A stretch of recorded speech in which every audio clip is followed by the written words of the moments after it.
I've got a second layout today with the Spooky Nights collection that I pulled from my mystery box. And if you want to check out what that is, go ahead and click the link in the upper right hand corner. We'll walk through exactly what that is. So last time I did a 2024 Halloween photo. This time I'm going to do a 2024 Halloween event. And I am actually using a sketch by Alma Ross from day 17 of 30 Days of Sketches with Christie's Beautiful Life. And this is the sketch. You can see they've got a triangle here with 2 photos and some mixed media, and then a big title on the bottom, and a cluster here and a cluster here with the journaling. I haven't quite decided where I want the journaling to go yet, but I've at least got the rest of it going. So as I mentioned in the last video, I am absolutely obsessed with these spiderweb doilies. So I'm going to use them again. I love them that much.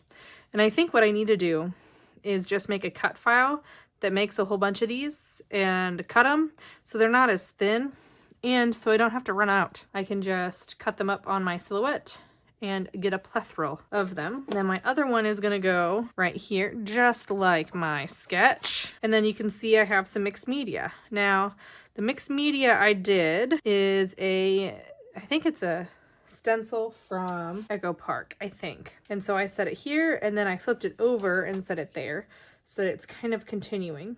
And you can see I did some splatters with my black soot, and then I've got my stamping here, and this is in VersaFine Onyx, and this is the best stamping for intricate stamps. You can see this is very clear. I only had to stamp once, didn't have to stamp twice, and I even used a stamping block instead of my platform to get this. Now you can see I do have some pencil marks here, and that was to help me line up my stamping. And the reason it says Winifred Sanderson is because my friends and I went to a pop-up event for the Sanderson sisters. So I thought it would be fun for my title to say sisters, just like Winifred does. Lost my other S. This title just keeps losing pieces, and I'm not sure what keeps happening to them. But I have another line down here that's straight with this. There's supposed to be an S here. I die cut these with a die set that reminded me of Harry Potter lettering, and that's why I originally got it. It's got the lightning bolts that Harry Potter has. It was creepy, you know, fit the mood and feel of my page with Halloween. So that's what I did. So it's gonna say Sisters with Winifred. And then I'm gonna put my photos here.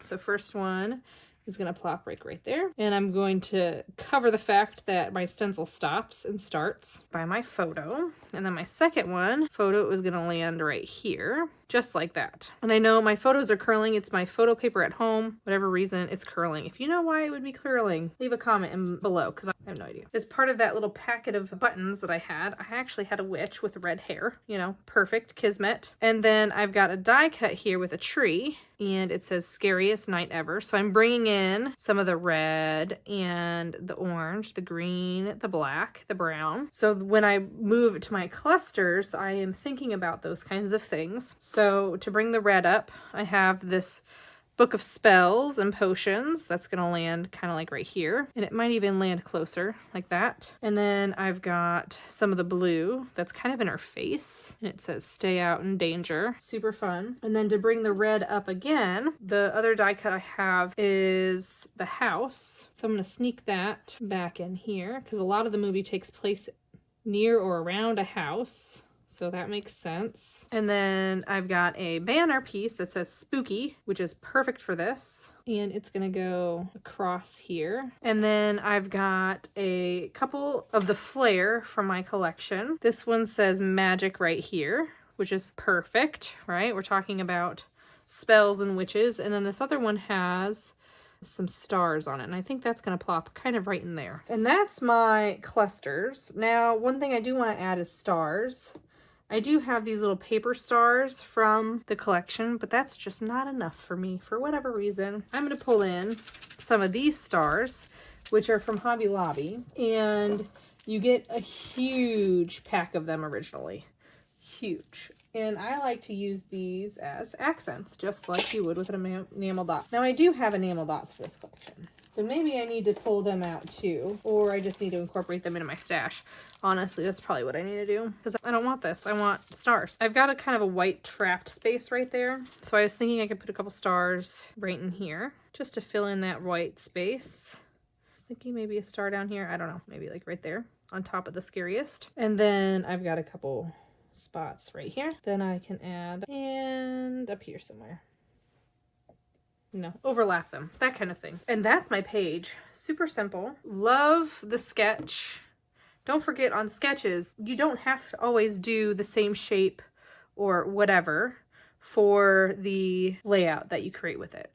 In this case, I substituted the triangles for these doilies, and I moved the mixed media to accommodate my page so that you can see the bats kind of go in an arc. And that's it. I'm gonna have to cut another S here, and I hope I remember to do that by the time I get gluing. And make sure to check out everybody else who's playing along with 30 Days of Sketches.